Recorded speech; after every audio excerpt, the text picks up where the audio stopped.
ஒரு தடவை என்னுடைய ஹிந்து ஃப்ரெண்ட் சொன்னா, ஏங்க சார் இவ்வளவு கஷ்டப்பட்டு எங்களுக்காக வேண்டீங்க? நாங்களாம் ஒரு நாள் கூட எத்தனையோ வருஷங்களா கோயிலுக்கு போயிருக்கிறோம், ஒரு நாள் கூட பக்கத்து வீட்டுக்காரனுக்கு, வியாதியில் இருக்கிற ஒருவனுக்கு, கஷ்டத்தில் இருக்கிற ஒருவனுக்கு விடுதலை உண்டாகணுமே அப்படின்னு ஒரு பூசையோ எங்க முறை பிரகாரம் ஒரு வேண்டுதலையோ நாங்க வச்சதே கிடையாது. நீங்க எப்ப பாரு அவன் நல்லா இருக்கணும், இவன் நல்லா இருக்கணும், பக்கத்து வீட்டுக்காரன் நல்லா இருக்கணும், இந்த குடிப்பழக்கத்துல அவன் விடுதலை ஆகணும், இந்த வியாதியிலிருந்து விடுதலை ஆகணும்னு சொல்லி மற்றவங்களுக்காகவே ஜெபிக்கிறீங்களே, மற்றவங்களுக்காக வேண்டிக்கிறீங்களே, ஒருவருக்கு ஒரு புத்தி சொல்றீங்களே, போதிக்கிறீங்களே, தேடி போய் அன்பு காட்டுறீங்களே, ஏன் என்று சொல்லி அவன் கேட்டான். சொல்லுங்க, இன்னைக்கு நிறைய சிரிக்க வைக்கிற, உங்களை கதைகளை சொல்லி, ஓமைகளை சொல்லி, என்ஜாய்மெண்ட் பண்ணி, கைத்தட்ட வச்சு, சில மோட்டிவேஷன் ஸ்பீச் கொடுத்து உங்களை ஒரு உணர்ச்சி சுத்துகள் தூண்டி விடுகிற பிரசங்கம் நிறைய உண்டு. ஆனால் தவறல்ல, அது உங்களுக்கு போதாது. பக்தி பாருங்க, தேவ பக்திக்கு ஏதுவாக முயற்சி பண்ணு. நீங்க கேட்கிற செய்தி உங்களை தேவனே பக்தி உண்டாக்குதா? நீங்க கேட்கிற வார்த்தைகள் உங்களுக்கு உள்ளத்தில் ஒரு கர்த்தரோடு பற்றை உண்டாக்குதா? அப்படிப்பட்ட வார்த்தைகளை கவனமாய் கேளுங்க. கண்டத யூடியூப்ல போய், டிவியில போய் பார்த்து உங்களுடைய பக்தியில் நீங்கள் பாதிக்கப்படாமல் இருங்கள். உங்களுடைய வாழ்க்கையை பக்திக்கு ஏதுவாக, தேவ பக்திக்கு ஏதுவாக முயற்சி பண்ணுகிற, தேவ பக்திக்கு ஏதுவாய் நடத்துகிற நல்ல வார்த்தைகளை படியுங்கள், தியானிங்கள். அதோடு கூட இந்த வார்த்தைகளை படிக்கும் பொழுதுமே நான் ஒன்றை சொல்லுகிறேன், உங்களுக்கு ஆலோசனையாக ஜெபித்து விட்டு, பரிசுத்த ஆவியானவரே இந்த வேதத்தின் மகத்துவங்களை அறிந்து கொள்ளும்படி என் மனக்கண்களை திறந்துள்ளோம் என்று சொல்லி ஜெபித்து ஆவியானுடைய துணையோடு கூட இதை படியுங்கள். இது சரித்திர புத்தகம் அல்ல, இது வெறும் டிக்ஷனரி அல்ல, இது அறிவுபடுத்துகிற அறிவியல் புஸ்தகம் அல்ல, இது ஒரு ஆவிக்குரிய புஸ்தகம் என்று சொன்னால், இயேசுவை நம்பும் பொழுது நம்மை அவர் சரி என்னுடைய பக்தன் என்று சொல்லி நம்மை அடையாளப்படுத்துவதில்லை. அவர் என்ன சொல்லுகிறார்? அவருடைய பிள்ளையாகவே அவர் ஏற்றுக்கொள்கிறாராம். ஒரு குடும்பத்துல பிள்ளையா பிறக்கிறதுனா எவ்வளவு கஷ்டம். இந்த உலகத்தில் ஒரு குடும்பத்தில் பிள்ளையாய் பிறக்க வேண்டும் என்று சொன்னால் அவருடைய தாயின் கருவிலே உருவாகி அந்த குடும்பத்தில் பிறந்து வளர்க்கப்பட்டவர்களைத்தான் பிள்ளை என்று சொல்வார்கள். அதை தவிர வெளியிலிருந்து எத்தனை பிள்ளைகளை அவர்கள் எடுத்து வளர்த்தினாலும் அவங்க பல நேரத்தில் என்னுடைய பிள்ளைகள் என்று சொல்வார்கள். ஆனால் அவர் தீர விசாரிக்கும் பொழுது இது தத்து பிள்ளை, இதை நான் எடுத்து வளர்த்தின பிள்ளை அப்படின்னு தான் அவங்க முழுசா சொல்ல முடியும். சொந்த பிள்ளையாய் மாறவே முடியாது.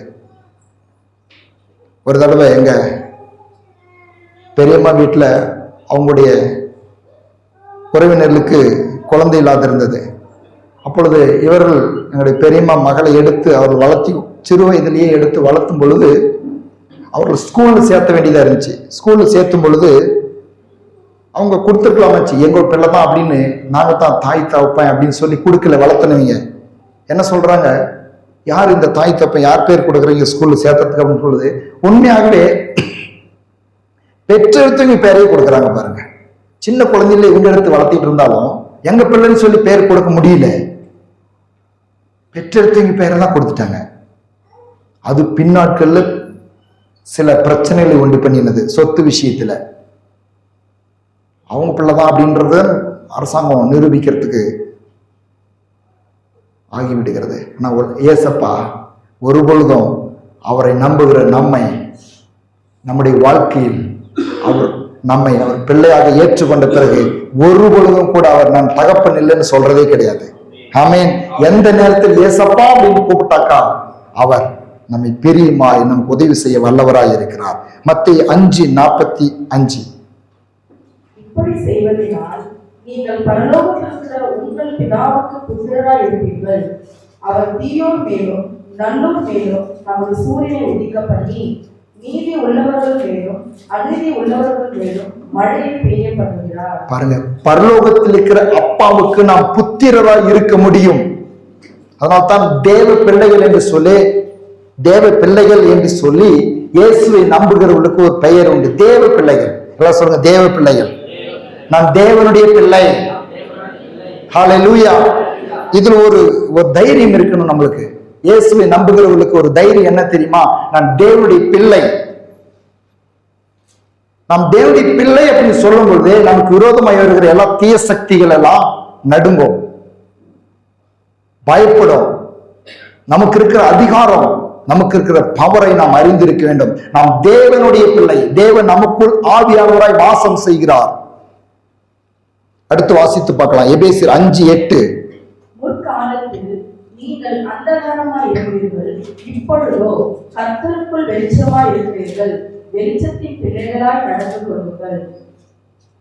நாம் யாரு? எல்லாம் சொல்ல, வெளிச்சத்தின் பிள்ளைகள். வெளிச்சத்தின் பிள்ளைகள். ஆமென். ஹல்லேலூயா. வெளிச்சம் எது?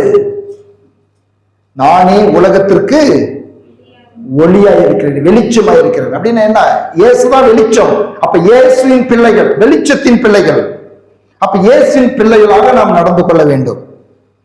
இயேசுவின் பிள்ளை அப்படின்னாக்க ஒரு உயர் அதிகாரியின் பிள்ளை எப்படி நடந்துக்குவான்? ஏதாவது ஒரு பிரச்சனை வந்துச்சு அப்படின்னு உடனே அவன் என்ன அவனுடைய வாழ்க்கையில அவன் நடக்கிற விதமே வித்தியாசமா இருக்கும். அது பிரச்சனை வந்தா என்ன சொல்ல தெரியுமா? நான் யார்கிட்ட தெரியுமா அப்படின்மா. நான் சின்ன வயசுல படிக்கும் பொழுது நல்ல வசதியான குடும்பத்தில் இருக்கிறதான ஒரு ஃப்ரெண்ட் இருந்தான் எங்களுக்கு. ஏதாவது ஒரு விளையாட்டுல ஏதாவது ஒரு டிஸ்டர்ப் பண்ணிட்டாக்கா உடனடி அவன் சொல்லுவான், நான் யார் பிள்ளை தெரியுமா, எங்க அப்பா யார் தெரியுமா. உலக பிரகாரமாக அப்படி அந்த உரிமையை பாராட்டுகிறார்கள். ஆனால் தேவனை விசுவாசிக்கிற நாம் தேவ பிள்ளைகள் அப்படின்றதான அந்த உரிமையை நாம் பாராட்டி பிசாசோடு கூட நாம் எதிர்த்து நிற்க நமக்கு தைரியம் உண்டு. ஹல்லேலூயா, ஹல்லேலூயா. சரி, நம் பிள்ளைகள், அவர் தகப்பன், நாம் அவர் பிள்ளைகள். இது எதனால் உண்டானது? அவருடைய அன்பினால். ஹல்லேலூயா. அவர் இயேசு அன்பா இருக்கிறதுனாலையும் அவருடைய அன்பினாலையும் அந்த தகப்பன் பிள்ளை அப்படின்றதான அந்த உறவை நமக்கு கொடுத்திருக்கிறார். அவர் மேல் விசுவாசம் வைக்கிற நாம் ஒவ்வொருவரும், இந்த வார்த்தைகளை கேட்டுக்கொண்டிருக்கிற ஒவ்வொருவரும் அவருடைய பிள்ளையாய் மாறுவதற்கு மிகவும் சுலபமான வழியை அவர் வைத்து விட்டார். இயேசுவை நம்பிக்கை வைத்து, இயேசுவே என் இருதயத்துக்குள் வாரும், இயேசுவை நான் விசுவாசிக்கிறேன், நீர் எனக்கு தகப்பனாய் இரும், என்னை நடத்தும், எனக்கு உதவி செய்யும், உம்முடைய பிள்ளையாய் நான் இருக்க விரும்புகிறேன் என்று சொல்லி நம் வாய்களை திறந்து நாம் சொல்லும் பொழுதே அவர் நமக்கு தகப்பனாகவும் நாம் அவருக்கு பிள்ளையாகவும் மாறி விடுகிறோம். அது முதற்கொண்டு அவருடைய அனைத்து நன்மைகளும் நம்முடைய வாழ்க்கையில் கிடைக்கும் என்பது வேதம் கூறுகிற சத்தியமாய் இருக்கிறது. அப்ப சரி, நாம் பிள்ளையானால் தகப்பனிடத்திலிருந்து நமக்கு கிடைக்கிற அந்த ஆசீர்வாதங்கள் நாம் கடந்த வாரத்தில் நாம் தியானித்தோம். பிள்ளைக்கு தகப்பனிடத்திலிருந்து கிடைக்கிற ஆசீர்வாதம் அப்படின்றத பற்றி நான் சொன்னேன். அதுல பல காரியங்கள் உங்களுக்கு நான் எடுத்து காண்பிச்சேன். அதனுடைய செய்தி உங்களுக்கு யூடியூப்ல அவைலபிளா இருக்குது, நீங்க பார்த்துக்கலாம். இன்றைக்கு தொடர்ந்து அதையும் தாண்டி சில சத்தியங்களை, பிள்ளைக்குரிய மேன்மையான சில ஒரு ஆசீர்வாதங்களையும் சில சத்தியங்களையும் நான் காண்பித்து கொடுக்க விரும்புகிறேன், பரிசுத்த ஆவியின் துணையோடு கூட. கடந்த நாட்களில் சொன்னதை கொஞ்சம் நினைவுபடுத்தி விடுகிறேன். அந்த பிள்ளைக்கு கிடைக்கிற ஆசீர்வாதத்தில் பல ஆசீர்வாதங்களை நான் சொன்னேன். அதில் முதலாவது ஒரு ஆசீர்வாதம் என்ன என்று சொன்னால், தகப்பனிடத்திலிருந்து கிடைக்கிற அன்பு. அதான் லூக்கா 15:20 வாசிக்கலாம். எடுத்து புறப்பட்டு தன் தகப்பனிடத்தில் வந்தான். அவன் தூரத்தில் வரும்போதே அவனுடைய தகப்பன் அவனை கண்டு மனதுருகி ஓடி அவன் கழுத்தை கட்டிக்கொண்டு அவனை முத்தம் செய்தான். முதலாவது தகப்பனிடத்தில் இந்த பிள்ளைக்கு கிடைக்கிறதான முதல் ஆசீர்வாதம், தூர போயிருக்கிறான், தகப்பன்கிட்ட தூர போயிட்டான், தகப்பனிடத்தில் கடந்து வரும் பொழுது அந்த தகப்பன்கிட்ட நிறைய நன்மைகள் இருக்குது. ஆனா முதலாவது அவனை கட்டி தழுவி முத்தமிட்டு, அல்லேலூயா, எல்லாம் சொல்லுங்க, இயேசுவின் அன்புக்காக நன்றி. யார் வந்தாலும் அணைத்துக் கொள்கிறார். அதனால தான் பாருங்க, இன்னைக்கு எப்பேற்பட்ட பாவத்திலும் சாபத்திலும் வியாதியிலும் கவலையிலும் கண்ணீரிலும் துன்பத்திலும் வேதனையிலும் நொறுக்கப்பட்டு ஜனங்களால் புறக்கணிக்கப்பட்டு வாழ்க்கையின் தாழ்வு நிலையில் இயேசு அண்டையில் வரும் பொழுது முதலாவது அவருடைய உள்ளத்திற்கு ஒரு அன்பு கிடைக்கிறது, ஒரு நிறைவு உண்டாகிறது. மற்ற காரியங்கள் எல்லாம் பிறகு தருகிறார், பிறகு எல்லா நன்மைகளையும் அவனுக்கு தருகிறார். அடுத்து அவர் தம்முடைய ஆவியை தருகிறார். இந்த பரலோக தகப்பன் இயேசு ஞானஸ்தானம் எடுத்து மத்தேயு 3:16-17 இயேசு ஞானஸ்தானம் பெற்று ஜலத்திலிருந்து கரை ஏறின உடனே இதோ வானம் அவருக்கு திறக்கப்பட்டது. தேவ ஆவி புறாவை போல் இறங்கி தம்மேல் வருகிறதை கண்டார். அன்றியும் வானத்திலிருந்து ஒரு சத்தம் உண்டாகி, இவர் என்னுடைய நேசகுமாரன், இவரில் பிரியமா இருக்கிறேன் என்று உரைத்தது. பாருங்க, தேவன் தகப்பனானா நாம பிள்ளைகளா இருக்கிறோம். அப்ப இயேசு இதுக்கு அடையாளமாக வாழ்ந்தார். நம் மத்தியிலே அவர் வாழ்ந்து காட்டினார். இந்த உலகத்திலே என்னவாம், ஞானஸ்தானம் எடுத்தவர் இயேசு கிறிஸ்து சொந்த இரட்சகராக ஏற்றுக்கொண்டு அவருடைய பிள்ளையாய் மாறின உடனே அவருடைய ஆவியை நமக்கு தருகிறார். அல்லேலூயா. கடவுளுடைய ஆவியானவரை நமக்கு தருகிறார். என் அன்பு தேவனுடைய பிள்ளைகளே, நன்றாய் புரிந்து கொள்ளுங்கள். இயேசுவை நம்பி வாழ்வது, இயேசுவின் வழியில் நடப்பது, இயேசுவின் நன்மைகளை சுதந்திரித்துக் கொள்வது, இயேசு கிறிஸ்துவின் பிள்ளையாய் வாழ்வது என்பது ஒரு சுய முயற்சி அல்ல. நம்முடைய சுய விருப்பத்தின்படி நாம் வாழ்ந்து விடுவது அல்ல, சுய சக்தியினால் வாழ்வதும் அல்ல. கிறிஸ்துவ வாழ்க்கை என்பது அவருடைய ஆவியின் வல்லமையினால் அவருக்காக வாழ்வதுதான் கிறிஸ்துவ வாழ்க்கை. ஹல்லேலூயா. இன்னைக்கு அநேகர் நினைக்கிறாங்க, எனக்கு சில நன்மைகள் கிடைச்சிட்டா போதும், இயேசு நம்புறேன்னு சொல்றாங்க. நல்லது, நன்மைகள் கிடைக்கும், இயேசுவை நம்புகிறோம். ஆனால் அவருடைய பிள்ளைகளாய் நாம் தொடர்ந்து வாழ வேண்டும் என்று சொன்னால் அவருடைய ஆவியாருடைய துணை தேவை. ஹல்லேலூயா. இன்னைக்கு அநேகர் ஏன் இயேசுவினிடத்தில் வந்து நன்மைகளை பெற்றுக்கொண்டும் சுகத்தை பெற்றுக்கொண்டும் விடுதலையை பெற்றுக்கொண்டும் தொடர்ந்து இயேசு கிறிஸ்துவின் பிள்ளைகளாய் சாட்சியாய் தகுதியான வாழ்க்கை வாழ முடியவில்லை என்று சொன்னால் சொந்த முயற்சியில் பரிசுத்தமாய் வாழ, ஒழுக்கமாய் வாழ முயற்சிக்கிறார்கள். ஆனால் பரலோக தகப்பனுக்கு தெரியும், என்னுடைய பிள்ளைகள் இந்த பூமியிலே தங்கள் சொந்த முயற்சியில் வாழ முடியாது. அவரை ஏற்றுக்கொண்டவர்கள் ஒவ்வொருவருக்கும் அவருடைய ஆவியை தருகிறார். பாருங்க, தேவ ஆவியானவர் புறாவை போல் இறங்கினார். ஆவியானவரால் நிரப்பின பிறகு இயேசுவை பரலோகம் சொல்லுகிறது, இவர் என்னுடைய நேசகுமாரன். ஹல்லேலூயா. இப்ப நீங்களும் நானும் இந்த வார்த்தைகளை கேட்டுக்கொண்டிருக்கிற நீங்கள் நானும் அவருடைய நேசகுமாரனாய், புத்திரராய், புத்திரிகளாய், பிள்ளைகளாய் இருக்கிறோம். உங்களையும் என்னையும் அவருக்காய் வாழ பண்ணுவதற்கு அவருடைய ஆவியின் வல்லமை நமக்கு வேண்டும். அதை தருகிறார், அவர் தந்திருக்கிறார். விசுவாசித்து அவருடைய ஆவியானுடைய ஆளுகைக்கு நம்மை கொடுக்கும் பொழுது அவருடைய பிள்ளையாய் தொடர்ந்து வாழலாம். இதுதான் மிக சிறந்த அவருடைய பிள்ளைகளுக்கு, தேவ பிள்ளைகளுக்கு இருக்கிறதான மிகப்பெரிய ஆசீர்வாதங்க. தகப்பன் பிள்ளைகள் கொடுக்கிற, பரலோக தகப்பன் அவரை நம்புகிற நமக்கு, அவருடைய பிள்ளைகளாய் இருக்கிற நமக்கு கொடுக்கிற மிகப்பெரிய ஒரு ஆசீர்வாதம். ஓகே, இந்த நாள்ல இன்னொரு சில காரியங்களை நான் அதையும் தாண்டி எடுத்து காண்பிக்க விரும்புகிறேன். பிள்ளைகளுக்கு தகப்பனிடத்தில் கிடைக்கிற இன்னொரு ஆசீர்வாதம், இதெல்லாம் ஒரு ஆசீர்வாதமா அப்படின்னு சொல்லி நீங்க கேட்கலாம். ஆனா உண்மையிலேயே நான் இது ஒரு ஆசீர்வாதமானதாய் பார்க்கிறேன். வாசிக்கலாம். சிச்சை, எபேசியர் 12:7-11. நீங்கள் சிச்சையை சகிக்கிறவர்களாய் இருந்தால் தேவன் உங்களை புத்திரராக எண்ணி நடத்துகிறார். தகப்பன் சிச்சையாத புத்திரன் உண்டோ? எல்லாருக்கும் கிடைக்கும் சிச்சை உங்களுக்கு கிடையாதிருந்தால் நீங்கள் புத்திரராய் இராமல் பேசி பிள்ளைகளாய் இருப்பீர்களே. அன்றியும் நம்முடைய சரீரத்தின் தகப்பன்மார்கள் நம்மை சிற்றிக்கும் போது அவர்களுக்கு நாம் அஞ்சு நடந்திருக்க நாம் பிழைக்கத்தக்கதாக ஆவிகளின் பிதாவுக்கு வெகு அதிகமாய் அடங்கி நடக்க வேண்டும் அல்லவா? அவர்கள் தங்களுக்கு நலவென்று தோன்றினபடி கொஞ்ச காலம் சிற்றித்தார்கள். இவரோ தம்முடைய பரிசுத்தத்துக்கு நாம் பங்குள்ளவர்கள் ஆகும் பொருட்டு நம்முடைய பிரயோஜனத்துக்காகவே நம்மை சிற்றிக்கிறார். எல்லாரும் சொல்லுங்க, நம்முடைய, என்னுடைய, அப்படி சொல்லுங்க. எல்லாரும் நம்மளுக்கு சொந்த சொல்லு, சொந்தமாய் நாம் ஏற்றுக்கொள்ளும்.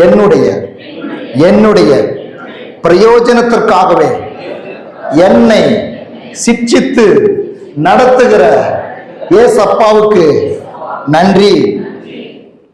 ஆனா இந்த சிச்சை குறித்து எனக்கு பேசுறதுக்கு என்னால தியானிக்க முடியல. நான் எப்படி விளக்குறதுன்னு எனக்கு தெரியாது. ஆனா சிச்சைன்னு உடனே நான் சொல்லிடுறேன், தயவாய் தப்பானதை நம்முடைய எண்ணங்களில் நாம் வைக்கக்கூடாது.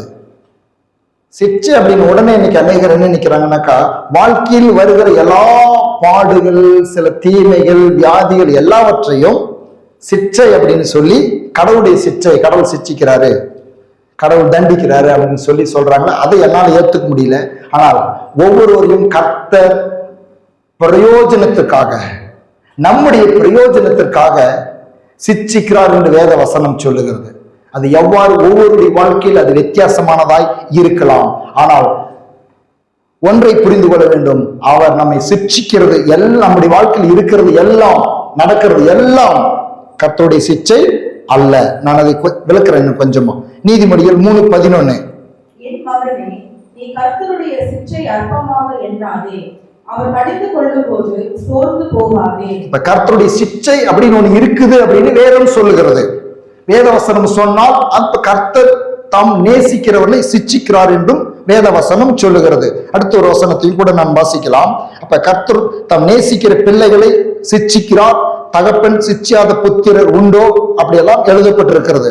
அப்ப யாக்கோபு 1:13, சோதிக்கப்படுகிற எவனும் நான் தேவனால் சோதிக்கப்படுகிறேன் என்று சொல்லாதிருப்பனாக, தேவன் பொல்லாங்கினால் சோதிக்கப்படுகிறவர் அல்ல, ஒருவரையும் அவர் சோதிக்கிறவரும் அல்ல. நன்றாய் மனதில் வைத்துக் கொள்ளுங்க. இந்த சிட்சை குறித்து நீங்கள் கேட்கும் பொழுது பல விதங்களிலே இந்த சிட்சை குறித்தும், இந்த தகப்பன் பிள்ளைகளை சிட்சிக்கிற இந்த சிட்சை அப்படின்றத குறித்து நீங்கள் கேள்விப்படும் பொழுது நம் வாழ்க்கையில் இருக்கிற எல்லா தீமையுமே கர்த்தருடைய சிட்சை அப்படின்னு சொல்லி சில நேரத்தில் கேள்விப்பட்டிருக்கலாம்.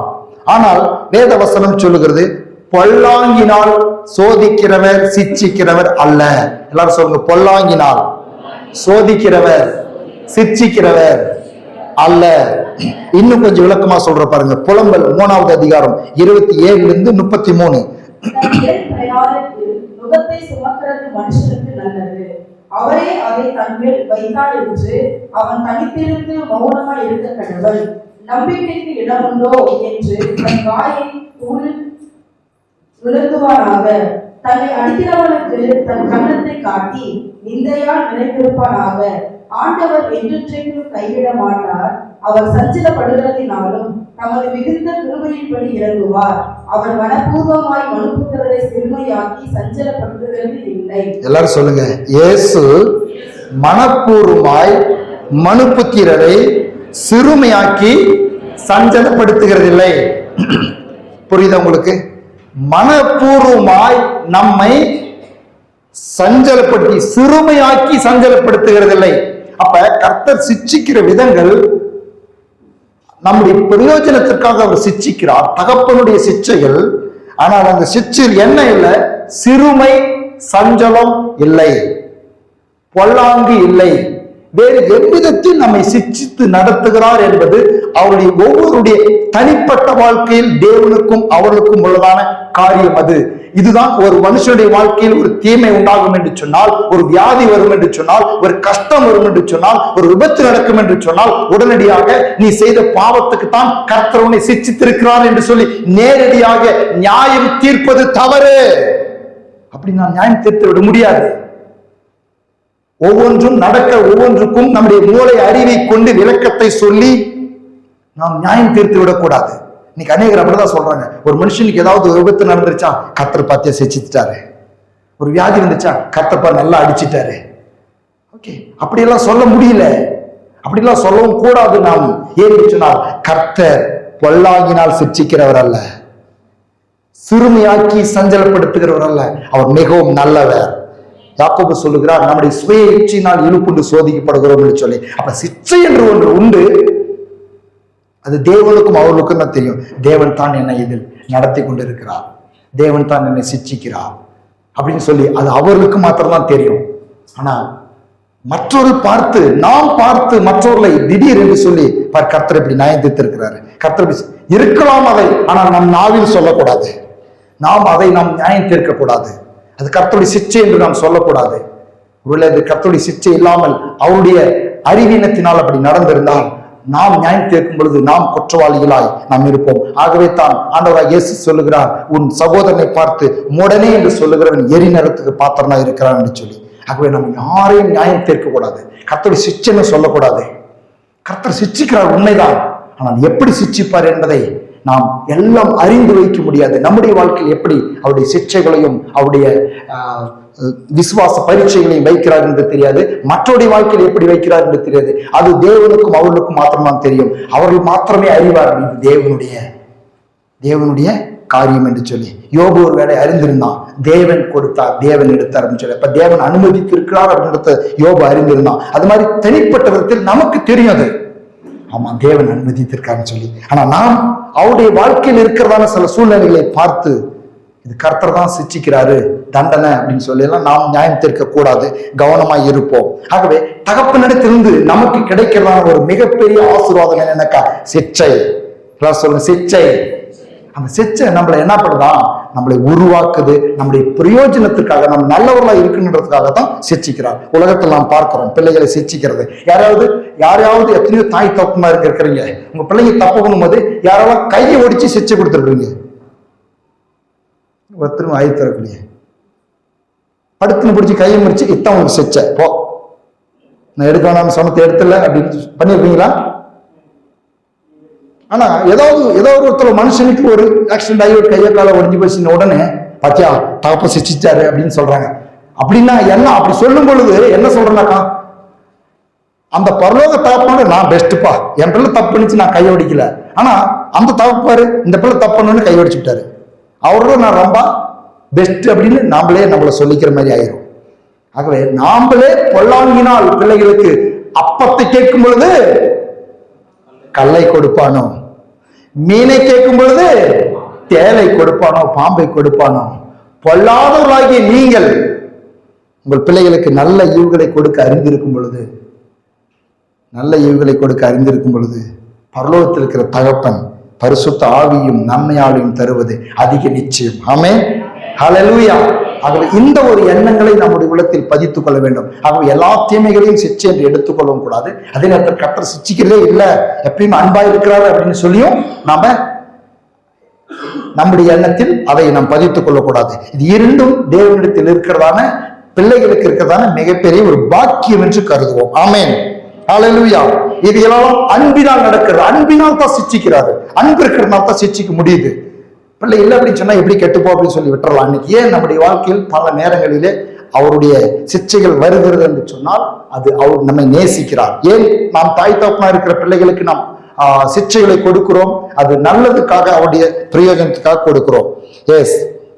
அடுத்து நம்முடைய தகப்பனிடத்திலிருந்து பிள்ளைகளாக இருக்கிற நமக்கு கிடைக்கிற இன்னொரு ஆசீர்வாதத்தை நான் பேச விரும்புகிறேன். இன்னொரு ஆசீர்வாதம் என்ன என்று சொன்னால், இந்த இயேசு அப்பாவினிடத்திலிருந்து அவர் நம்மை நேசிக்கிறதுனால் இந்த இயேசுவை நம்புகிற ஒவ்வொருவருக்கும் அவர் போதிக்கிறார். ஹல்லேலூயா.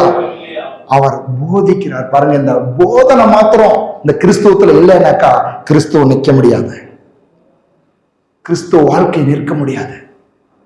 பாருங்க, நீ எந்த உலகத்தில் எந்த இடத்துக்கு போய் பாருங்க, இந்த கிறிஸ்துவத்தில் இந்த இயேசு கிறிஸ்துவை நம்புகிற இந்த மக்கள் மத்தியில் போதனைகள் கிடைக்கிறது போல உலகத்தில் யாருக்குமே கிடைக்கிறது இல்லை. எனக்கு நிறைய ஃப்ரெண்டுங்க இருக்கிறாங்க, இந்து சகோதரர்கள் இருக்கிறாங்க. அவங்க சொல்லுவாங்க அடிக்கடி, வாரம் போதிக்கிறீங்களா, வாரம் கடவுளை பத்தி போதிக்கிறீங்களா, அப்படி என்னத்தான் போதிக்கிறீங்க, கடவுளை கும்பிட்டா பத்தாதா அப்படின்னு சொல்லுவாங்க. அவங்க போதனை என்பது நம் இயேசு அப்பாவினிடத்திலிருந்து அவரை நம்புகிற பிள்ளைகளுக்கு கிடைக்கிற மிகப்பெரிய ஆசீர்வாதம். ஹல்லேலூயா. இயேசு இந்த உலகத்தில் வந்து வெறும் அற்புதம் மாத்திரம் செஞ்சுட்டு போயிடுறீங்க. இன்னைக்கு அநேகர் இயேசுவை பார்த்த உடனே, இயேசுவை நினைச்ச உடனே அவர் கடவுள், அவர் அற்புதம் செய்கிறவர், அவர் சுகம் தருகிறவர், சமாதானம் கொடுக்கிறவர், சந்தோஷம் கொடுக்கிறவர், விடுதலை கொடுக்கிறவர், வாழ்க்கையின் சூழ்நிலைகளை மாற்றுகிறவர். உண்மை. அதோடு கூட அவர் போதகர், அவர் போதித்தார். மார்க்கு 4:1. அவர் மறுபடியும் கடலோரத்திலே போதகம் பண்ண தொடங்கினார். திரளான ஜனங்கள் அவரிடத்தில் கூடி வந்தபடியால் அவர் கடலில் நின்ற ஒரு படகில் ஏறி உட்கார்ந்தார். ஜனங்கள் எல்லாரும் கடற்கரையில் நின்றார்கள். இயேசுவின் அண்டையில் வந்த எல்லாருக்கும் அவர் அற்புதம் செய்தார், அதிசயம் செய்தார், வாழ்க்கையை மாற்றினார், வியாதிகளை குணமாக்கினார், பேய்களை துரத்தினார், ஆகாரத்தை கொடுத்தார், அவருடைய தீமையில் இருந்து அவரை விடுதலையாக்கி நன்மைகளை செய்தார். அதே இயேசு ஜனங்கள் எல்லாரும் நிற்க வைத்து போதிக்க தொடங்கினார். ஹல்லேலூயா, ஹல்லேலூயா. இன்றைக்கு மக்கள் மத்தியிலே விரும்பாத ஒரு காரியம் இது. கிறிஸ்தவர்களும் சரி, உலகத்தில் இருக்கிற எந்த மனிதர்களும் சரி, விரும்பாத ஒரு காரியம். கேட்டு பாருங்க, போதனைகளை கேட்கிறதுக்கு மனது விரும்புகிறதில்லை. அறிவுரைகளை கேட்பதற்கு மனசு ஒத்துக்கொள்கிறதில்லை. ஆனால் இயேசு போதித்தார். இயேசுவின் போதனைகள் அற்புதமானவைகள். லூக்கா 4:31. பின்பு அவர் கலிலேயாவில் உள்ள கப்பர்நகூம் பட்டணத்துக்கு வந்து ஓய்வு நாட்களில் ஜனங்களுக்கு போதகம் பண்ணினார். ஹல்லேலூயா. என்னத்துக்கு ஓய்வு நாளை கொடுத்திருக்கிறாரு? ஞாயிற்றுக்கிழமை எதற்கு உண்டு பண்ணினார்? ஞாயிற்றுக்கிழமை உண்டு பண்ணி பரிசுத்த ஆராதனை என்று சொல்லி உண்டு பண்ணி சபையில் எல்லாரும் கூடி வந்து அவரை ஆராதிக்க வேண்டும் என்று சொல்லி அவர் ஒழுங்குபடுத்தினதே ஆதி முதற்கொண்டு இந்நாள் வரைக்கும் ஆண்டவருடைய வருகை பரியந்தும் அவர் தம்முடைய ஜனங்களுக்கு போதித்து நடத்த வேண்டும். போதனை மிகவும் அவசியம்.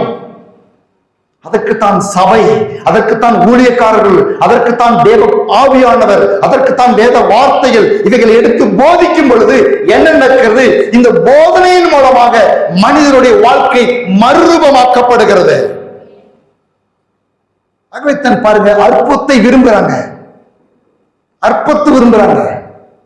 அநேகர் என்கிட்ட போன் செஞ்சு எனக்கு போன்லயே ஜெபம் பண்ணிருங்க, எனக்கு சபைக்கு வரத்துக்கு டைம் இல்லை. சரி, சபைக்கு வரத்துக்கு டைம் இல்லை, யூடியூப்ல இந்த மெசேஜ் எல்லாம் வருது கேளுங்க, அதை கேட்கறதுக்கும் டைம் இல்லைங்க. அப்ப என்னங்க பண்ணணும்?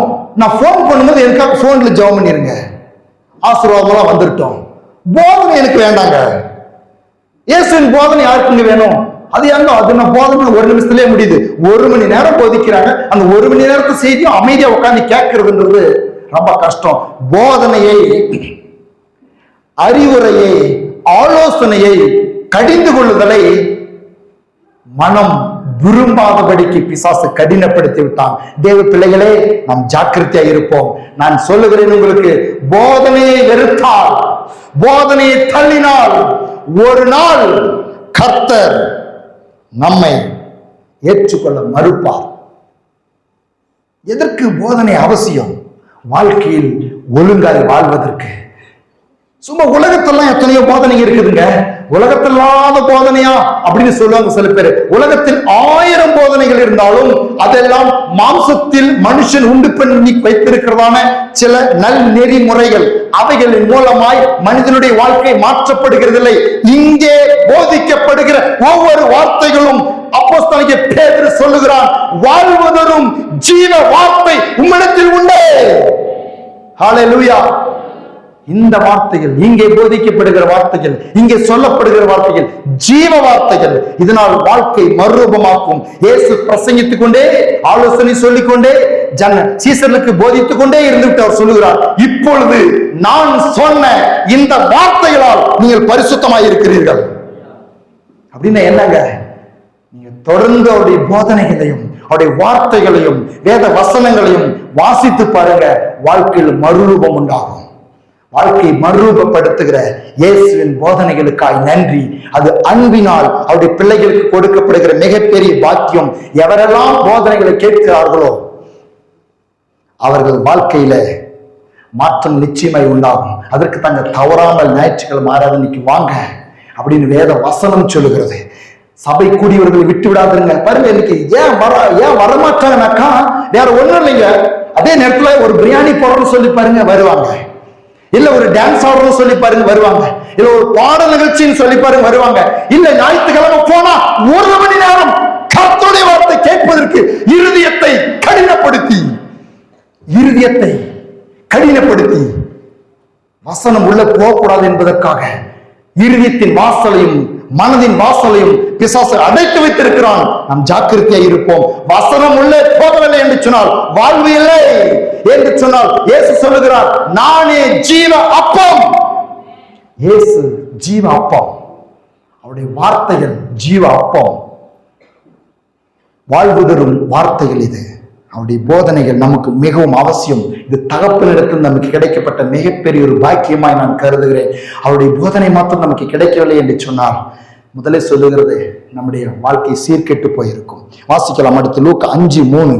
அப்பொழுது அந்த படகுகளில் ஒன்றில் ஏறினார். அது சீமோனுடையதா இருந்தது.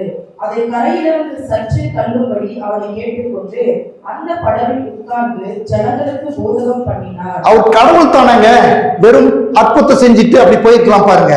அவர் என்ன பண்றாரு? வந்தைகளுக்கு போதகம் பண்ணுகிறார், போதகம் பண்றாரு, பிரசங்கிக்கிறார், அறிவுரை சொல்கிறார், ஆலோசனை சொல்கிறார். இன்னொரு வசனத்தை வாசிக்கலாம், லூக்கா 13:26. அப்பொழுது நீங்கள் உம்முடைய சமூகத்தில் போஜனபானம் பண்ணினோமே, நீ எங்கள் வீதிகளில் போதகம் பண்ணினீரே என்று சொல்லுவீர்கள். பாருங்க என்ன சொல்றது, வீதிகளில் போதகம் பண்ணினீரே. இன்னைக்கு சொல்றாங்களே, எங்க பார்த்தாலும் பிரசங்கம் பண்றாங்க, எங்க பார்த்தாலும் போதகம் பண்றாங்க, எங்க பார்த்தாலும் பிரசங்கம் பண்றாங்க, வேற என்னங்க செய்யறது? ஏசப்பா கொடுத்திருக்கிறார், அது எல்லாருக்கும் போதகம் பண்ணுங்க, போதகம் பண்ணுங்க. ஏன்னாக்கா ஒரு மனுஷன் ஒண்ணுமே புரியல. ஒரு தடவை ஒரு வயதான ஒரு தாயார் ஒரு சபையில கலந்து கொண்டு, அவர்களுக்கு படிக்க தெரியாது, எழுத தெரியாது, ஆனா தவறாமல் ஆராதனைக்கு வந்து உட்காந்துக்குவாங்க, ஒண்ணுமே புரியாது அவங்களுக்கு. அந்த தாயிடம் போய், நீங்க சபைக்கு இப்படி வந்துட்டு போறீங்களே, உங்களுக்கு என்னங்க நடக்குது அப்படின்னு சொல்லி ஒருத்தர் கேட்டிருக்காரு. அப்ப அந்த அம்மா சொல்லுது, வரும்போது என்னமோ ஒரு மூட்டையை சுமந்துட்டு வர மாதிரி இருக்குதுங்க, போகும்போது ஃப்ரீயா போற மாதிரி இருக்குது அப்படின்னாங்க. சரி, செய்தி ரொம்ப நல்லா இருந்துச்சு, ரொம்ப நல்லா இருந்துச்சுங்க, ஆசீர்வாதம், ரொம்ப ஆசீர்வாதம் இருந்துச்சுங்க. என்னங்க பாஸ்டர் பேசினாரு? தெரியாதுங்க.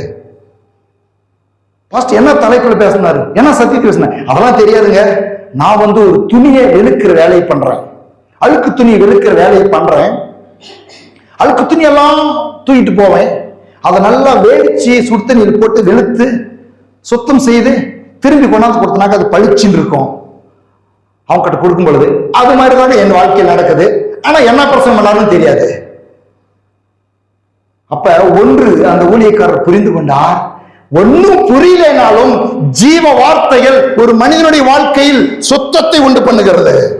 அறிவில ஒன்னும் புரியல, ஆனால் ஆவியில் மாற்றங்களை உண்டு பண்ணுகிற ஜீவ வார்த்தைகளுக்காய் நன்றி. அதுக்குத்தான் போதனை தேவை. வீதியில் போதிக்கிறார். அடுத்து வாசித்து பாருங்க, அப்போஸ்தலர் நடபடிகள் 5வது அதிகாரம் 21 25. அவர்கள் அதை கேட்டு அதிகாலமே தேவாலயத்தில் பிரவேசித்து போதகம் பண்ணினார்கள். பிரதான ஆசாரியரும் அவனோட கூட இருந்தவர்களும் வந்து ஆலோசனை சங்கத்தாரையும் இஸ்ரவேல் புத்திரரின் முன்பர் எல்லாரையும் வரவழைத்து அப்போஸ்தலர்களை கொண்டு வரும்படி சிறைச்சாலைக்கு சேவகரை அனுப்பினார்கள். சேவகர் போய் சிறைச்சாலையிலே அவர்களை காணாமல் திரும்பி வந்து சிறைச்சாலை மிகுந்த பத்திரமாய் பூட்டப்பட்டிருக்கவும் காவல்காரர் வெளியே கதவுகளுக்கு முன் நிற்கவும் கண்டோம். திறந்த பொழுதோ உள்ளே ஒருவரையும் காணோம் என்று அறிவித்தார்கள். இந்த செய்தியை ஆசாரியரும் தேவாலயத்தை காக்கிற சேனை தலைவரும் பிரதான ஆசாரியர்களும் கேட்ட பொழுது இது என்னமாய் முடியுமோ என்று அவர்களை குறித்து கலக்கமடைந்தார்கள். அப்பொழுது ஒருவர் வந்து, இதோ நீங்கள் காவலில் வைத்த மனுஷர் தேவாலயத்திலே நின்று ஜனங்களுக்கு போதகம் பண்ணுகிறார்கள் என்று அவர்களுக்கு அறிவித்தார். ஏற்கனவே இவங்க போதனை பண்றாங்க அப்படின்னு சொல்லி தான் பிடிச்சி சிறைச்சாலையில போடுறாங்க. சிறைச்சாலையில இருந்து அற்புதமா வெளியே கூட்டிட்டு போறாரு. கூட்டிட்டு போய் என்ன பண்றாங்க? திருப்பி ஒளியில திருப்பியும் போதனை தான். இயேசுவை பற்றி போதிக்க இயேசு பற்றி எடுத்து சொல்ல இயேசு பற்றி சொல்லுகிறதை நீங்கள் காதுகளில் கேட்க உங்கள் இருதயத்தில் ஏற்றுக்கொள்ள வாழ்க்கையில் மறுரூபங்கள் உண்டாகிறது. அதற்காகத்தான் பரலோக தகப்பன் அவரை நேசிக்கிற, அவரை விசுவாசிக்கிற, அவருடைய பிள்ளைகளாய் இருக்கிற உங்களுக்கும் எனக்கும் போதனை செய்யக்கூடிய ஒரு முறையை, வேத வசனங்களை ஆவியானுடைய துணையோடு கூட எடுத்து நமக்கு கற்றுக் கொடுக்கக்கூடிய வழிகளை சபையிலே உண்டு பண்ணி வைத்திருக்கிறார். ஆகவே தான் இந்த வார்த்தைகள் ஒரு மனுஷனை வாழ வைக்கும் என்பதற்காகத்தான் இந்த வார்த்தைகளுக்கு சபையிலே நாம் முக்கியத்துவம் கொடுக்கிறோம். இந்த ஜீவனுள்ள தேவனுடைய வார்த்தையின் பிரசங்கம். ஹல்லேலூயா. அடுத்து வாசித்து பாருங்க, எபேசியர் 6:4. தேவ ஆலோசனை பிள்ளைகளுக்கு கொடுக்கப்படுகிறது. பிதாக்களே, நீங்களும் உங்கள் பிள்ளைகளை கோபப்படுத்தாமல் கர்த்தருக்கு ஏற்ற சிட்சையிலும் போதனையிலும் அவர்களை வளர்ப்பீர்களாக. போதனையிலும் வளர்ப்பீர்கள். அப்ப இந்த போதனையில் வளர்க்க சொல்லி வசனம் சொல்லுதுங்க. என்னத்துல வளர்க்கிறது? போதனையில். பாருங்க, நீங்க போதனையா அது யாருங்க கேட்பாங்க? போதனையை கேட்பதற்கு செவிகள் மிகவும் செவிடாய் போய் வீட்டது. அவன் வசனம் சொல்லுகிறது போதனையில் வளர்ப்பீர்களாக. பிள்ளைகளை போதிச்சு வளர்க்கணும் அப்படின்னு சொல்லி நமக்கு வேதம் நமக்கு சொல்லுகிறது. ஏன்னா பரலோக தகப்பன் நம் ஒவ்வொருவருக்கும் போதகராக இருக்கிறார். அடுத்த ஒரு வசனத்தை வாசிக்கலாம், எபேசியர் 4:12-13. பரிசுத்தவான்கள் சீர்பொருந்தும் பொருட்டு சுவிசேஷ ஊழியத்தின் வேலைக்காகவும் கிறிஸ்துவின் சரீரமாகிய சபையானது பக்தி விருத்தி அடைவதற்காகவும் அவர் சிலரை அப்போஸ்தலராகவும் சிலரை தீர்க்கதரிசிகளாகவும் சிலரை சுவிசேஷகராகவும் சிலரை மேய்ப்பராகவும் போதகராகவும் ஏற்படுத்தினார். சிலரை போதகராகவும் ஏற்படுத்தினார். இப்ப சபையில் போதனையை எவ்வளவு தேவன் விரும்புகிறார் என்று பாருங்க. அவர் பரலோக தகப்பன் தன் பிள்ளைகளுக்கு போதனை அவசியம் என்பதை எண்ணி அறிந்து உணர்ந்து ஏற்படுத்தி வைத்திருக்கிறார். ஆனால் போதனைகளை கேட்பதற்கு நம்முடைய உள்ளத்தை நாம் ஆயத்தப்படுத்திக் கொள்ள வேண்டும். என்று சொன்னால் இன்னைக்கு தீர்க்க தரிசனங்கள், அதாவது போதனைகள், ஆலோசனைகள் இல்லாத இடத்தில் ஜனங்கள் சீர்கெட்டு போவார்கள் என்று சொல்லி இருக்கிறது. அபிஷேகம் இருக்கலாம் நல்லது, உங்களுக்கு வல்லமை இருக்கலாம் நல்லது, வரங்கள் இருக்கலாம் நல்லது, அந்நிய பாஷை இருக்கலாம் நல்லது. ஆனால் எவ்வளவு கர்த்தருடைய வார்த்தைகளை மீண்டும் மீண்டும் மீண்டும் மீண்டும் கேட்கிறீர்களோ, வாசிக்கிறீர்களோ, பரிசுத்த ஆவியின் துணையோடு தியானிக்கிறீர்களோ, வாழ்க்கை மறுரூபமாகும். ஹல்லேலூயா. வாழ்க்கையை மறுரூபமாக்குகிறது வெறும் ஆவியானவர் மாத்திரம் அல்ல. ஒரு டிப்ஸ் சொல்லும் பொழுது, டாக்டர் ஒரு டிப்ஸ் சொல்லும் பொழுது ஒரு காரியத்தை நான் கேட்டேன். அதாவது நாம் சுறுசுறுப்பா இருக்க வேண்டும் என்று சொன்னால் அதிகமாக தண்ணீர், சுடு தண்ணியோ பச்சை தண்ணியோ நமக்கு ஒத்துக்கொள்கிற தண்ணீரை அதிகமாய் குடித்தால் நம்முடைய சரீரத்தில் சுறுசுறுப்பு உண்டாகுமா? எவ்வளவு தண்ணி குடிக்கிறோமோ அவ்வளவு ஆக்டிவா சுறுசுறுப்பா நம்முடைய சரீரத்தின் அவயவங்கள் ஃபங்க்ஷன் பண்ணுமா? ஆவியானவர் வரும்பொழுது அப்படிப்பட்டதான நமக்குள் ஒரு உற்சாகமும் அபிஷேகமும் ஆனாலும் அந்நிய பாஷையும் நாம் குதூகலமும் கொண்டாடுகிறோம். ஆனால் வெறும் தண்ணியே குடிச்சிட்டு இருந்தா அவர் சுறுசுறுப்பா இருக்காருங்க. தகுதியான நல்ல கெட்டியான உணவுகளையும் சாப்பிட்டா மாத்திரம்தான் நம்ம சரீரத்துல அந்த சுறுசுறுப்பா இருப்பதற்கு தேவையான சத்து இருக்கும். இன்னைக்கு அநேகருடைய வாழ்க்கையில இது ரெண்டையும் மேனேஜ் பண்ண தெரியாத அநேக தடுமாறி கொண்டிருக்கிறதை பார்க்கிறோம். ஆவியில் நிரம்புகிறதுக்காக ஸ்தோத்திரம். ஆவியில் நிரம்பி அந்நிய பாஷையில பேசி ஆராதிக்கிற பிள்ளைகள் இன்றைக்கு வேதத்தை மூடினால் அடுத்த ஞாயிற்றுக்கிழமை தான் திறப்பது ரொம்ப வேதனையான ஒரு காரியம். இன்றைக்கு சபையில கேட்ட இந்த பிரசங்கத்தோடு முடிந்தது. திரும்ப அடுத்த ஞாயிற்றுக்கிழமை வந்து இந்த பிரசங்கத்தை தான் கேட்கிறேன் காதுலன்னா அதுவும் ரொம்ப கஷ்டம். இடையிலே உங்களுக்கு சமயம் கிடைக்கும் பொழுது நமக்கு கொடுக்கப்பட்டிருக்கிற நல்ல போதனைகளை நான் சொல்றேன், உங்களுக்கு ஆலோசனையை சொல்றேன், சபை போதனைகளை கேளுங்கள். இன்னைக்கு அநேகர் சுவிசேஷகருடைய போதனையிலேயே வாழ்ந்துகிட்டு இருக்கிறாங்க, தீர்க்கதரிசிகளுடைய போதனையிலேயே வாழ்ந்துகிட்டு இருக்கிறாங்க. நான் தீர்க்கதரிசிகளுடைய போதனைகளை, சுவிசேஷகருடைய போதனைகளை, அவருடைய ஜெபங்களை, அவருடைய மற்ற அப்போஸ்தலர்களுடைய ஆராதனைகளை, வர்ஷிப் லீடருடைய வர்ஷிப்பை நீங்கள் ரசிக்க வேண்டாம், ருசிக்க வேண்டாம், கேட்க வேண்டாம் என்று சொல்லவில்லை. தேவ பிள்ளைகளாய் மாறின பிறகு, இயேசுவுக்கு பிள்ளைகளாய் மாறின பிறகு ஒரு சபையில் சபை போதனுடைய செய்தி எங்கெல்லாம் சபையை வைத்து அந்த சபையில் ஞாயிற்றுக்கிழமையில் அதுவும் விசேஷமா இன்னும் நான் அஸ்திபாரமாய் சொல்ல வேண்டும் என்று சொன்னால் ஞாயிற்றுக்கிழமை நாளிலே சபைக்கு தேவன் கொடுக்கிற சத்தியங்களை, சபை போதகருடைய செய்திகளை உங்களுக்கு எல்லா வான் அலைகளில் நிரம்பி கிடக்கிறது. தகுதியான போதனைகளை எடுத்து கேளுங்க, வாழ்க்கை மறுரூபமாக்கப்படும். இன்னைக்கு ஏன் மறுரூபமாக்கப்படாமல் பல விதத்தில் தேவ பிள்ளைகளுடைய வாழ்க்கையில் குறைவுகளும் பலவீனங்களும் இருக்கிறது என்று சொன்னால், அவர்கள் கேட்கிறதெல்லாம் சுவிசேஷ செய்திகள், அப்போஸ்தலருடைய செய்திகள், தீர்க்கதரிசியுடைய செய்திகளையே கேட்டு வாழ்ந்து கொண்டிருக்கிறார்கள். நல்லது, ஆனால் அதையும் தாண்டி சபை போதனை மிகவும் அவசியம். அல்லேலூயா. இங்க எல்லாம் கொடுக்கப்படுங்க. மற்ற சுவிசேஷகர்கள், அப்போஸ்தலர்கள், தீர்க்கதரிசிகள் எல்லாம் ஒருவேளை கடாய் விருந்து மாதிரி போடலாம், ஒரு திருமண சாப்பாடு மாதிரி போடலாம். ஆனா எல்லா விதமான கசப்பும் இனிப்பும் காரமும் கலந்ததான போதனைகள் சபையில் மாத்திரமே தான் கிடைக்கும். அதனால சபையை நடத்துகிற ஊழியக்காருடைய செய்திகளை தேவ பிள்ளைகளா இருக்கிற நீங்கள் கேளுங்க. யாரா இருந்தாலும் சரி, ஒரு நல்லா தெரிந்தெடுத்து. இப்ப தமிழ்நாட்டுல பார்த்தோம் அப்படின்னு சொன்னாக்கா நிறைய பேர் சபைக்கு போதிக்கிறார்கள். சபை ஞாயிற்றுக்கிழமை ஆராதனையில் தெளிவா சத்தியங்களை போதிக்கிற எத்தனையோ பேர் உண்டு. கர்நாடகாவிலும் கன்னட செய்திகளும் அவைலபிள் உண்டு. அப்படி பார்த்து சர்ச் பண்ணி அவங்களை மோட்டிவேட் பண்ணிக்காங்க, அவங்கள பாருங்க, அதை கேளுங்க. அதற்காகத்தான் நாங்கள் விசேஷமா ஆராதனையை முக்கியப்படுத்துகிறோம். நல்லது, ஆராதிக்கிறோம், நல்லது, ஆராதனை பாடல்கள் அப்லோட் பண்ணுகிறோம், நல்லது. ஆனால் செய்தியை நாங்கள் அப்லோட் பண்ணி வைத்திருக்கிறதுக்கு, கட் பண்ணி வைத்திருக்கிறது எது காரணம் தெரியுமா? செய்திகள், போதனைகள் மிகவும் மனுஷனுக்கு அவசியம். ஹல்லேலூயா.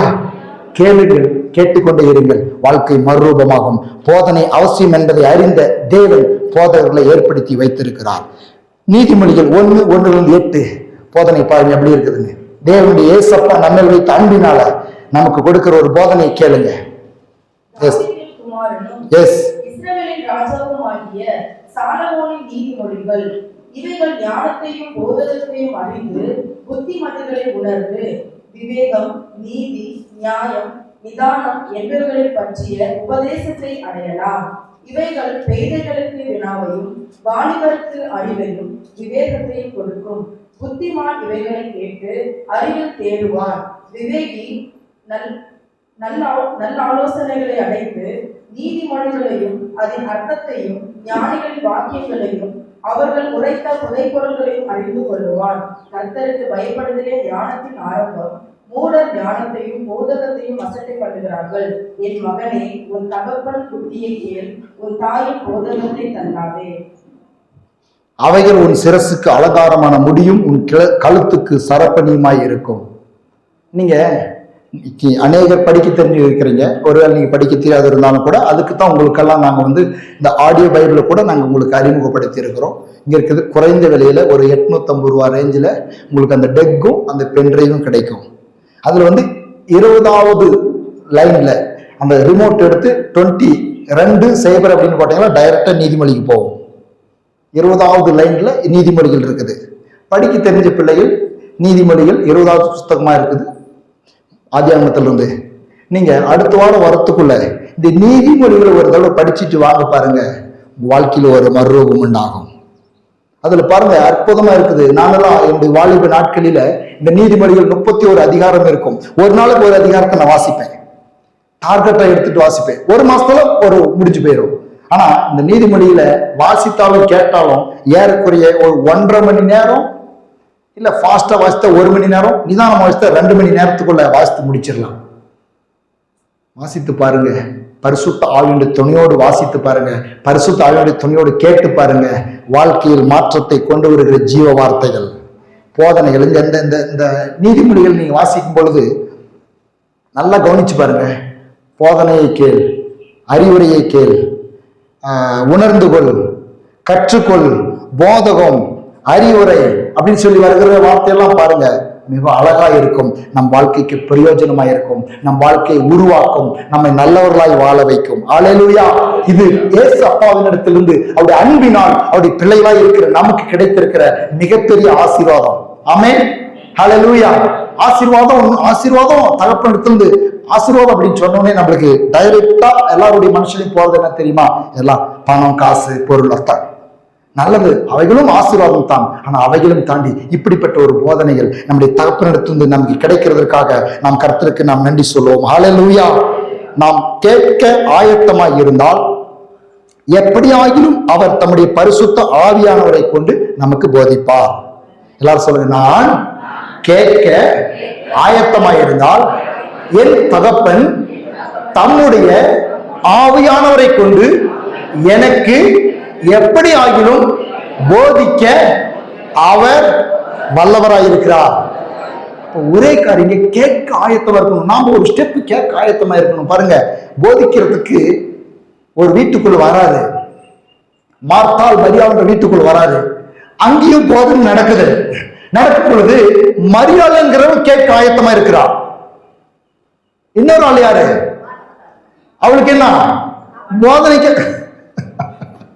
சாப்பாடு ரொம்ப பாஸ்டாகிறான் பையன்.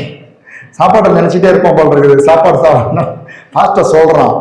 அப்ப மார்த்தாள் எதுல கவனமாக்குறான்? சாப்பாட்டு விஷயத்துல கவனமாக்குறான். ஆனா ஆண்டவர் என்ன விரும்பினாரு?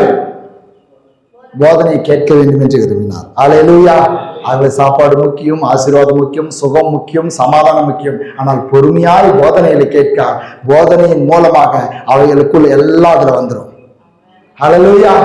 கேட்கும் பொழுது அவைகள் எல்லாம் வந்துடும். அதுல எல்லாமே இருக்குங்க. அது ஒரு பேக்கேஜ் மாதிரி. வெறும் அதனால்தான் அவருடைய வார்த்தை சொல்லுகிறது, என் வார்த்தை ஆவியாயும் ஜீவனாயும் இருக்கிறது. அது மாத்திரமல்ல, அவர் தம்முடைய வார்த்தைகளை அனுப்பி அவர்களை சொஸ்தமாக்குகிறார். அவருடைய வார்த்தையை அனுப்பி அவர்களை விடுவிக்கிறார். வானம் பூமி ஒளிந்து போனாலும் வார்த்தைகள் ஒளியாது. யாரிடத்தில் செல்வோம் ஆண்டவரே? வாழ்வு தரும் ஜீவ வார்த்தைகள் உம்மிடத்தில் உண்டு. ஹல்லேலூயா.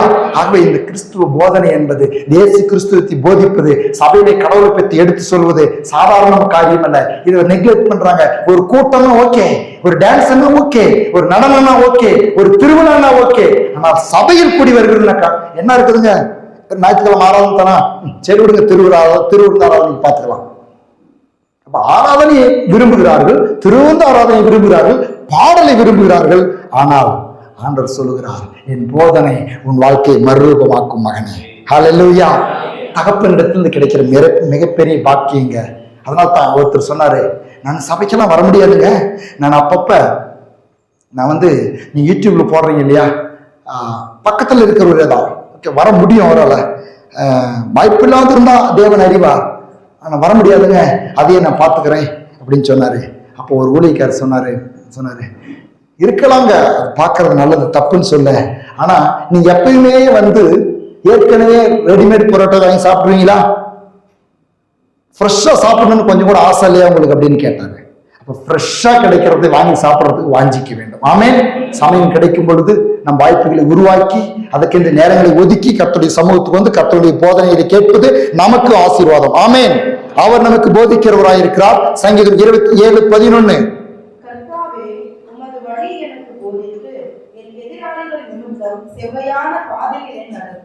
என்ன சொல்லுகிறான்? எல்லாரும் சொல்லுவோமா? அவனை போல நாம் கேட்போமா? நம் தகப்பனிடத்தில் கேட்போமா? எல்லாரும் சொல்லுங்க, கர்த்தாவே என் தகப்பனே எனக்கு போதித்து செவ்வையான பாதையில் என்னை நடத்தும். ஹல்லேலூயா. செவ்வையான பாதையை நடத்தும் அப்படின்னு சொல்லி எனக்கு போதித்து நடத்துங்கப்பா. எனக்கு தெரியல, எப்படி வாழ்றதுன்னு தெரியல ஆண்டவரே. நான் பல நேரங்கள் அழுது இருக்கிறேன், பல நேரங்கள் அப்படி முழங்கால் படியிட்டு 2 கையில உயர்த்தி, ஆண்டவரே வாழ தெரியல, எங்க போகணும்னு தெரியல, யார கல்யாணம் பண்ணிக்கணும்னு தெரியல, என்ன வேலை செய்யணும்னு தெரியல, என்ன படிப்பு படிக்கணும்னு தெரியல, எனக்கு போதிங்க. அவர் போதிப்பாருங்க, அவர் தகப்பன். ஆமென். தெரியலன்னு சொல்லி உண்மையா நம்மளை தாழ்த்தத்தான் அவர் விரும்புற மிகப்பெரிய ஒரு விருப்பம். அவரு நம்ம எப்பயுமே எல்லாம் தெரிஞ்சுக்க மாதிரி நடந்தாதான் ரொம்ப ஆபத்து. நமக்கு ஒண்ணும் தெரியலன்னு சொல்லும் பொழுது அவர் போதிப்பார். சங்கீதம் 32:8.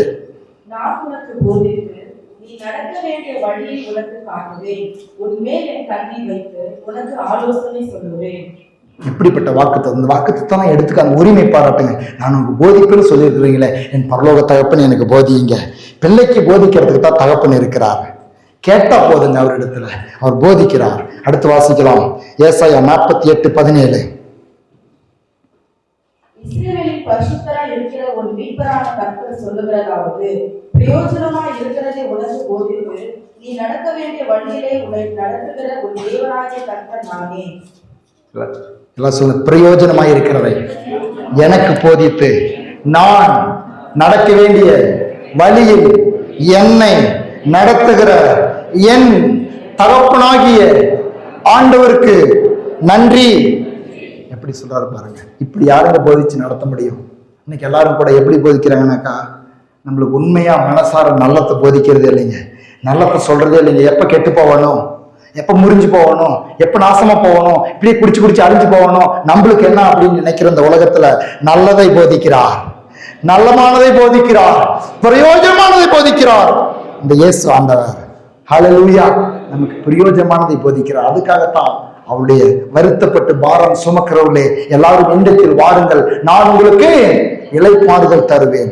வருகிற ஒவ்வொருவருக்கும் அவர் போதித்து நடத்துகிறார். கொலோசியர் 3:16 சொல்லுகிறது, கிறிஸ்துவின் வசனம் உங்களுக்குள்ளே சகல ஞானத்தோடும் பரிபூர்ணமாக வாசமாய் இருப்பதாக, சங்கீதங்களினாலும் கீர்த்தனைகளினாலும் ஞான பாட்டுகளினாலும் ஒருவருக்கு ஒருவர் போதித்து புத்தி சொல்லிக் கொண்டே உங்கள் இருதயத்திலே கர்த்தரை பக்தியுடன் பாடி. பாருங்க, இந்த கிறிஸ்துவத்தின் மாத்திரமே, இந்த இயேசு கிறிஸ்துவின் அன்பிலால் நிறையப்பட்ட இயேசுவின் பிள்ளைகளாய் மாற்றப்பட்டவர்களுக்குள்ள இருக்கு, அவருக்குள்ள மாத்திரம் இருக்கிறதான ஒரு சிறப்பு பாக்கியம், ஒரு சிறப்பான ஒரு பாக்கியமான ஒரு செயல் என்னன்னாக்கா, ஒருவருக்கு ஒரு புத்தி சொல்லிக்கொண்டு ஒருவருக்கு ஒரு போதித்து. உலகத்துல பாருங்க, யாருமே ஒரு தடவை சொன்னாங்க, ஒரு தடவை என்னுடைய ஹிந்து ஃப்ரெண்ட் சொன்னா, ஏன்டா ஏங்க சார் இவ்வளவு கஷ்டப்பட்டு எங்களுக்காக வேண்டீங்க? நாங்களாம் ஒரு நாள் கூட எத்தனையோ வருஷங்களா கோயிலுக்கு போயிருக்கிறோம், ஒரு நாள் கூட பக்கத்து வீட்டுக்காரனுக்கு, வியாதியில் இருக்கிற ஒருவனுக்கு, கஷ்டத்தில் இருக்கிற ஒருவனுக்கு விடுதலை உண்டாகணுமே அப்படின்னு ஒரு பூசையோ எங்க முறப்பிரகாரம் ஒரு வேண்டுதலையோ நாங்க வச்சதே கிடையாது. நீங்க எப்ப பாரு அவன் நல்லா இருக்கணும், இவன் நல்லா இருக்கணும், பக்கத்து வீட்டுக்காரன் நல்லா இருக்கணும், இந்த குடிப்பழக்கத்துல அவன் விடுதலை ஆகணும், இந்த வியாதியிலிருந்து விடுதலை ஆகணும்னு சொல்லி மற்றவங்களுக்காகவே ஜெபிக்கிறீங்களே, மற்றவங்களுக்காக வேண்டிக்கிறீங்களே, ஒருவருக்கு ஒரு புத்தி சொல்றீங்களே, போதிக்கிறீங்களே, தேடி போய் அன்பு காட்டுறீங்களே, ஏன் என்று சொல்லி அவன் கேட்டான். இது கிறிஸ்துவத்தில் இருக்கிறதான கிறிஸ்துவின் பண்பு, கிறிஸ்துவின் அன்பு, கிறிஸ்துவின் உள்ளம். அதுதான். அதனால் தான் தேடி செல்கிறோம், ஜெபிக்கிறோம், ஆறுதல் சொல்கிறோம், உற்சாகப்படுத்துகிறோம், அவர்களை வாழ வைக்க துடிக்கிறோம். என்றால் கிறிஸ்து எங்களை வாழ வைத்தார், எங்களை தேடி வந்தார். இயேசுவின் போதனையை நாங்கள் அவருக்கு கொடுக்கிறோம், இயேசுவை பற்றி சொல்லுகிறோம், போதித்து புத்தி சொல்லிக் கொண்டு இருதயத்தில் கர்த்தரை பக்தியுடன் பாடி. எஸ், ஹல்லேலூயா. 1 தீமோத்தேயு 4:1-7. ஆவியானவர் வெளிப்படையாய் சொல்லுகிறபடி பிற்காலங்களிலே மனசாட்சியின் சூடுண்ட பொய்யருடைய மாயத்தினாலே சிலர் வஞ்சிக்கிற ஆவிகளுக்கும் பிசாசுகளின் உபதேசங்களுக்கும் செவி கொடுத்து விசுவாசத்தை விட்டு விலகி போவார்கள். விவாகம் பண்ணாதிருக்கவும் விசுவாசிகளும் சத்தியத்தை அறிந்தவர்களும் ஸ்தோத்திரத்தோடு அனுபவிக்கும்படி தேவன் படைத்த போஜன பதார்த்தங்களை விளங்க வேண்டும் என்று அந்த பொய்யர் கட்டளையிடுவார்கள். தேவன் படைத்ததெல்லாம் நல்லதா இருக்கிறது, ஸ்தோத்திரத்தோடு ஏற்றுக்கொள்ளப்படுமாகில் ஒன்றும் தள்ளப்படத்தக்கதல்ல. அது தேவ வசனத்தினாலும் ஜபத்தினாலும் பரிசுத்தமாக்கப்படும். இவைகளை நீ சகோதரருக்கு போதித்து வந்தால் விசுவாசத்திற்குரிய வார்த்தைகளிலும் நீ அனுசரித்த நற்போதகத்திலும் தேவையானவனாகி இயேசு கிறிஸ்துவுக்கு நல்ல ஊழியக்காரனாய் இருப்பாய். சீர்கேடும் பிழதிகள் பேச்சுமாய் இருக்கிற கட்டு கதைகளுக்கு விலகி தேவ பக்தி கேதுவாக முயற்சி பண்ணு. எல்லாரும் எழுந்து நிற்போமா? தேவ பக்தி கேதுவாக முயற்சி பண்ணு. நன்றாய் புரிந்து கொள்ளுங்க. இது இயேசு அப்பாவினிடத்திலிருந்து நமக்கு கிடைக்கிற மிகப்பெரிய ஒரு பாக்கியமானது. இது எல்லாம் நீங்க போற இடத்துல எல்லாம் கிடைக்காது. ஒரு வல்லமை பெற்ற ஒரு ஊழியக்காரத்துல போனாக்க ஒரு சுகம் கிடைக்கும், அவ்வளவுதான். ஒரு தேவனால் அபிஷேகத்தில் நிறைந்து தேவனால் பயன்படுத்துகிற ஊழியக்காரத்துல போனா தலை மேல கை வச்சு உங்களுக்காக ஜெபிப்பாங்க, ஒரு விடுதலை உண்டாகும், ஒரு சுகம் உண்டாகும், நன்மை உண்டாகும், நல்லது. ஆனால் அந்த சுகத்தையும் நன்மையும் பெற்று கொண்டு வந்து வாழ தெரியலன்னா என்ன பண்றது? வாழ தெரியலன்னா என்ன பண்றது? ஆகவே தான் வாழ வைக்கும் போதனைகளை, நல்ல போதனைகளை கேட்க இருதயத்துக்கு இடம் கொடுங்கள், சமயத்தை ஒதுக்குங்கள். சபையிலே போதிக்கப்படுகிற போதனைகளை, நல்ல சத்தியங்களை, வசனத்தின் அடிப்படை நல்ல சத்தியங்களை போதிக்கிற சபையிலே கலந்து கொள்ளுங்கள். சத்தியத்துக்கு செவி கொடுங்கள், சத்தியத்தை அறியுங்கள். சத்தியம் விடுதலையாக்கும். அதோடு கூட 1 தீமோத்தேயு 4:7 நன்றாய் புரிந்து கொள்ளுங்க.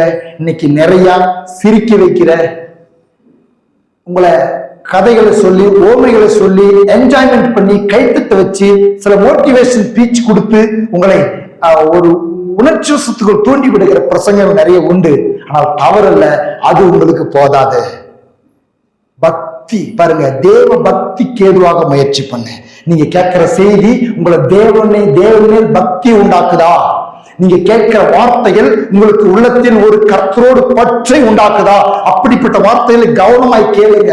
கண்டதை யூடியூப்ல போய், டிவியில போய் பார்த்து உங்களுடைய பக்தியில் நீங்கள் பாதிக்கப்படாமல் இருங்கள். உங்களுடைய வாழ்க்கையை பக்திக்கு ஏதுவாக, தேவ பக்திக்கு ஏதுவாக முயற்சி பண்ணுகிற, தேவ பக்திக்கு ஏதுவாய் நடத்துகிற நல்ல வார்த்தைகளை படியுங்கள், தியானிங்கள். அதோடு கூட இந்த வார்த்தைகளை படிக்கும் பொழுதுமே நான் ஒன்றை சொல்லுகிறேன், உங்களுக்கு ஆலோசனையாக ஜெபித்து விட்டு, பரிசுத்த ஆவியானவரே இந்த வேதத்தின் மகத்துவங்களை அறிந்து கொள்ளும்படி என் மனக்கங்களை திறந்துள்ளும் என்று சொல்லி ஜெபித்து ஆவியானுடைய துணையோடு கூட இதை படியுங்கள். இது சரித்திர புத்தகம் அல்ல, இது வெறும் டிக்ஷனரி அல்ல, இது அறிவுபடுத்துகிற அறிவியல் புஸ்தகம் அல்ல, இது ஒரு ஆவிக்குரிய புஸ்தகம். ஹல்லேலூயா. ஆகவே இவைகளை படிக்கும் பொழுது மிகவும் ஜாக்கிரதையாய் படிக்க வேண்டும். இது ஒரு புனிதமானது, இது வெற்றியின் புஸ்தகம், ஜீவ தேவனுடைய வாக்குத்தத்தங்கள் அடங்கிய புஸ்தகம். ஆவியானவர் மாத்திரமே இதற்குரியதான விளக்கத்தை கொடுக்க முடியும். நாம் பிள்ளைகள், நமக்கு நிறைய நன்மைகள் உண்டு. என் ஆத்துமாவே கர்த்தரை ஸ்தோத்திரி, என் முழு உலமையுடைய பரிசுத்த நாமத்தை ஸ்தோத்திரி. என் ஆத்துமாவே கர்த்தரை ஸ்தோத்திரி, கர்த்தர் செய்த சகல உபகாரங்களும் என்று மறவாதே. ஆமென்.